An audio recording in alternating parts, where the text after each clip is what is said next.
Bonjour à toutes et à tous et bienvenue à ce Good Morning Market du mercredi 17 février 2021 et donc au lendemain d'une séance dans le rouge pour Wall Street.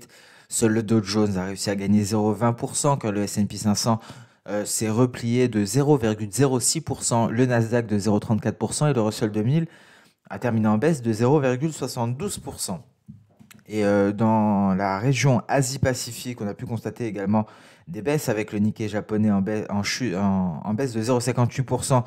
Le S&P ASX 200 australien s'est replié de 0,46% et le Kospi coréen se négocie à environ moins 0,09%. Et on a pu constater durant la session asiatique un retour des craintes inflationnistes entraînant une hausse des rendements du trésor à 10 ans au-dessus des 1,30%. Et Joe Biden a déclaré que tous les Américains qui veulent se faire vacciner contre le coronavirus se feront vacciner avant la fin du mois de juillet 2021. De son côté, la secrétaire au Trésor, Janet Yellen, et la présidente de la BCE, Christine Lagarde, ont abordé la question de la stimulation de l'emploi et de la croissance économique en Europe et aux États-Unis. Janet Yellen souhaiterait approfondir la coopération entre les États-Unis et l'Union européenne, mais elle s'est également entretenue avec le commissaire européen au commerce et a déclaré que les États-Unis étaient prêts à reprendre les négociations sur la fiscalité internationale. A noter que le gouverneur adjoint de la RBA a déclaré que sans le QE, sans l'assouplissement quantitatif, le dollar australien serait plus élevé de 5%. À noter ces températures anormalement basses au Texas, nous en avons parlé hier, et donc la production de pétrole dans le bassin permien a chuté d'environ un tiers, justement en raison de ces températures largement en dessous des moyennes. Le Texas fait face à des pannes d'électricité et a averti que des pénuries de carburant commencent à se faire voir dans certaines parties de l'État. Et les exportations japonaises ont bondi de 6,4% en janvier. Les importations ont baissé, quant à elles, de 9,5% en glissement annuel. On s'attendait à un repli de moins 6%. Les commandes de machines au Japon ont augmenté de 5,2% en décembre. Et à noter le Bitcoin qui est actuellement sur des records, qui vient de s'affranchir de la barre des 50 000 dollars. Et la séance du jour sera rythmée principalement par les ventes au détail aux États-Unis. Ce sera le chiffre phare de la journée, mais surtout le procès-verbal du FOMC. On cherchera donc des indices principalement concernant le QE. C'est ce qui sera attendu. Et un peu plus tard dans la soirée, on prendra connaissance des stocks de pétrole brut. Bien entendu, on vous publiera un résumé de ce qui est ressorti de ce procès-verbal du FOMC pour le mois de janvier. On le publiera aux alentours de 20h15, accessible directement sur la plateforme.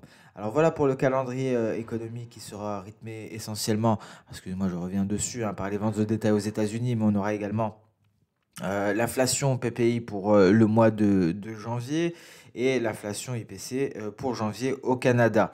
On prendra également connaissance de la production industrielle à 15h15. Donc quelques données, mais le plus important sera les ventes au détail aux États-Unis avant ce procès-verbal FOMC. On passe à présent sur le compartiment des indices avec un repli en début de séance et des indices qui ont tout de même réussi à se redresser quelque peu. Mais la prudence est de mise sur les indices, que ce soit européens ou américains, car on avait parlé du fait qu'il fallait des figures de retournement pour abandonner les perspectives haussières de court terme. C'est ce qui pourrait donc arriver très prochainement. Et en tout cas pour le DAX, si on venait à passer en dessous des 13 900 points, ce serait un réel signal de baisse, une baisse qui pourrait s'approfondir aux alentours, dans un premier temps, des 13 750, voire des 13 700 points. Donc prudence sur le DAX qui a tout de même trouvé des acheteurs aux alentours des 13 940 points. On s'est redressé pour se hisser à nouveau au-dessus des 14 000. Alors 14 000, c'est un premier seuil de signal, mais le seuil ultime, ce sera les 13 900 points. Et il pourrait donc, en cas de cassure de ce support, on pourrait assister à une accélération baissière pour le DAX. Qu'en est-il du CAC 40 ? Un CAC 40 qui reste perché au-dessus des 5 780. Un CAC 40 qui se comporte tout de même beaucoup mieux que le DAX allemand qui est revenu se hisser au-dessus de sa Kijun après être allé chercher les 5750 points. Le CAC 40 qui est porté par le secteur du luxe et donc qui parvient à résister. Contrairement, on le voit ici au DAX qui fait preuve de beaucoup plus de faiblesse, hein. Je vous rappelle que le DAX n'était pas parvenu à aller chercher ce précédent sommet du 8 février aux alentours des 14 180 points. Et donc, hein, le CAC 40, lui, il a largement surpassé ses précédents sommets. Et nous avons assisté également aux données journalières des contrats à terme sur le Nasdaq qui sont allés tester la Tenkan. On se redresse, hein, actuellement, on va apprécier la situation en données H4. Voilà, donc justement, on pourra assister à la formation d'une figure de retournement. Nous sommes bel et bien allés chercher les niveaux de Kijun et donc les deux scénarios sont soit un franchissement ici des 13 830 points, ce qui permettrait d'aller chercher de nouveaux records historiques, soit on échoue face à cette résistance des 13 830 et donc on se replie ici en direction du nuage. Et là, ce serait l'éventuelle formation d'une figure en ETE qui pourrait être plus visible peut-être en données H1. Voilà, donc beaucoup plus visible en données H1. Donc prudence, prudence sur le Nasdaq. On pourrait avoir une ligne de coup à ce niveau-là. Et donc, si on venait à échouer à se hisser au-dessus des 13 830, ce serait la formation, car cela créerait un repli en direction de la ligne de coup. Et là, on finaliserait la formation de cette figure en ETE qui pourrait aboutir à un repli assez profond vu la hauteur de la tête. Cependant, on a une ligne de coup à pente positive, hein, donc le breakout sera plus élevé, ce qui minimise tout de même l'objectif théorique, un objectif théorique qui pourrait être aux alentours des 13 500 points.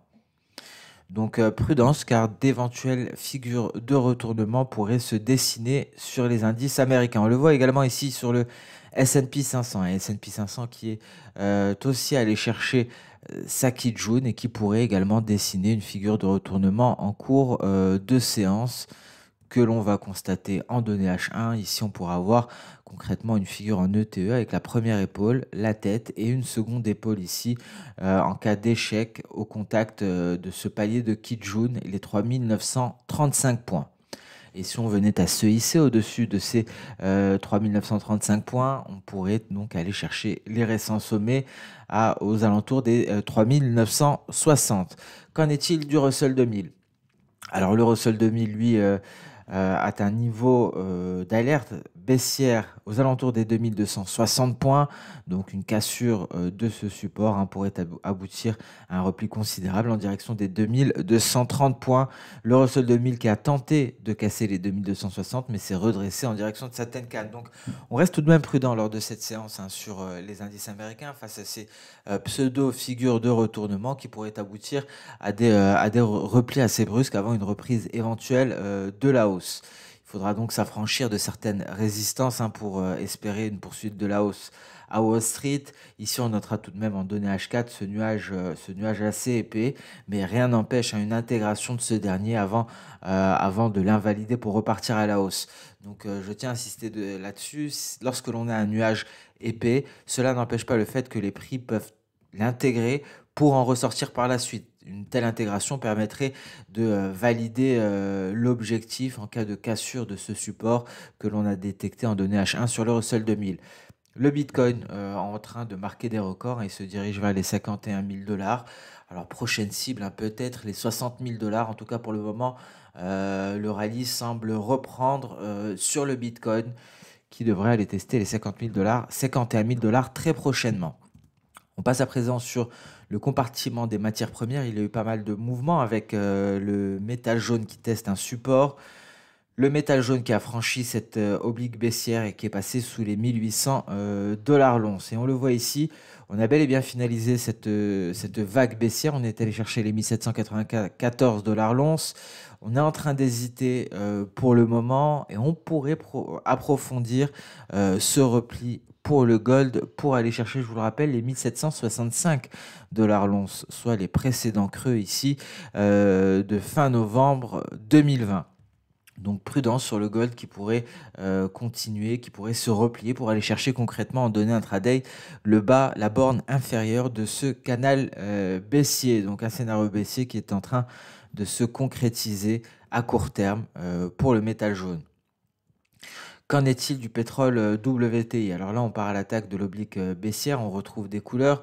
Un pétrole WTI qui a rapidement corrigé et qui s'est redressé, on le voit ici en données H1 sur le WTI, qui s'est redressé donc au contact de son nuage. Et ce sont les températures au Texas, nous l'avons vu, avec des raffineries qui sont fermées et une production de pétrole dans le bassin permien qui chute de 30%.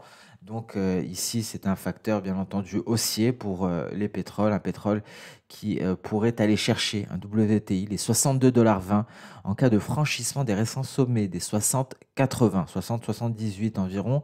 Et donc c'est le niveau qui pourrait donc enclencher le scénario haussier en direction de la projection V ici, qui permettrait de finaliser cette vague haussière qui avait été entamée un peu plus tôt. Et même topo pour le pétrole Brent, un pétrole Brent qui a déjà franchi ses récents sommets. On va aborder les pétroles cet après-midi lors de la vidéo matières premières et fondamentaux. On va même aborder les deux pétroles indistinctement. On va faire la différence entre les facteurs techniques et les facteurs fondamentaux pour le WTI et pour le pétrole Brent. On va aborder également une autre matière première que l'on n'a jamais abordée précédemment, c'est le coton. Et bien entendu, nous allons parler du gold.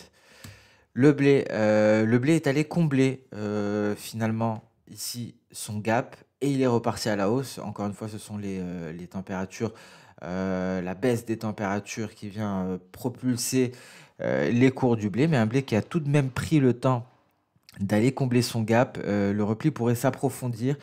Prudence, c'est un marché qui est assez volatile actuellement.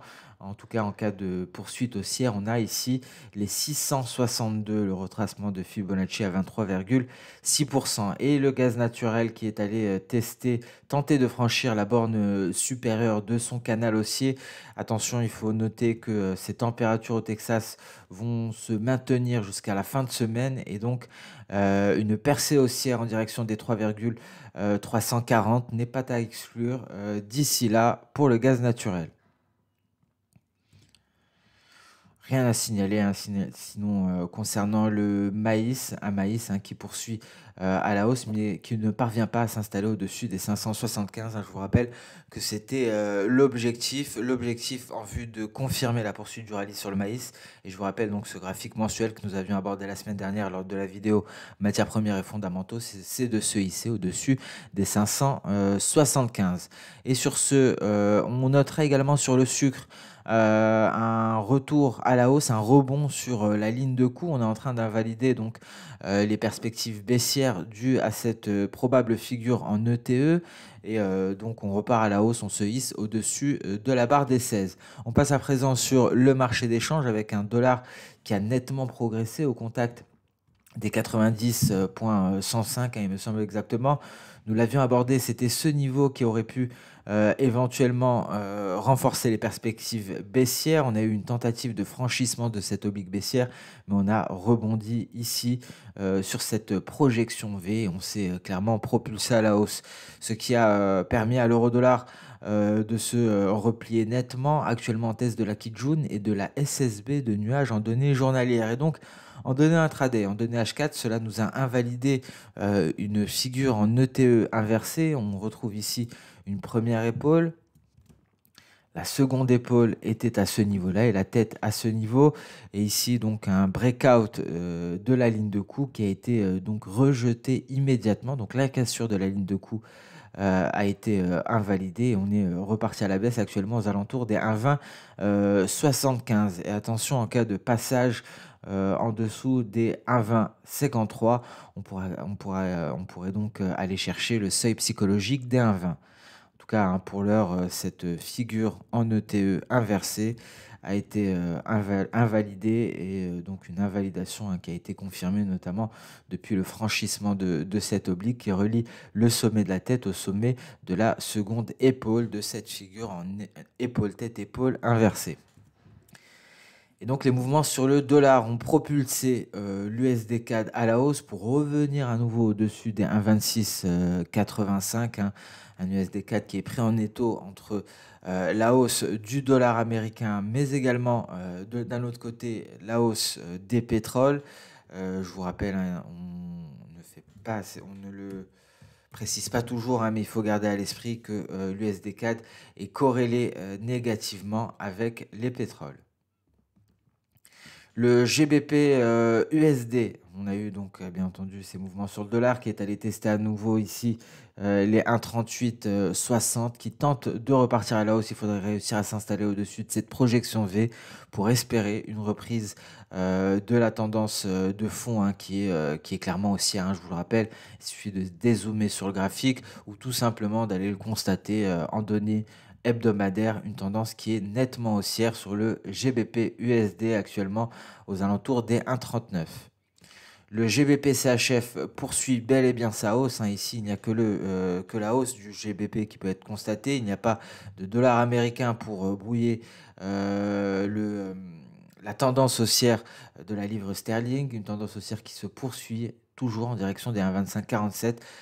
C'était vraiment un beau signal ici, le franchissement de cette SSB hebdomadaire qui a permis donc une poursuite de la hausse du GBP CHF actuellement à 1,2432. Et voilà donc pour le marché des changes, nous allons mettre un terme à ce Good Morning Market en début d'après-midi. Nous allons détailler les matières premières. D'ailleurs, je constate ici un approfondissement du repli en Europe. Je me permets de revenir sur le DAX. On repart ici à la baisse en direction des 13 900 points assez brusquement. Donc la prudence est clairement de mise, hein. On va attendre tout de même une clôture de la bougie H1 en dessous des 13 900 pour espérer un approfondissement de la baisse pour le DAX allemand. CAC 40 également qui se replie et donc prudence en Europe. On se donne donc rendez-vous cet après-midi pour parler matières premières et fondamentaux. Entre-temps, je vous souhaite une excellente séance de trading. Je vous remercie pour votre présence et pour votre fidélité. À plus tard pour la vidéo sur les matières premières. Au revoir.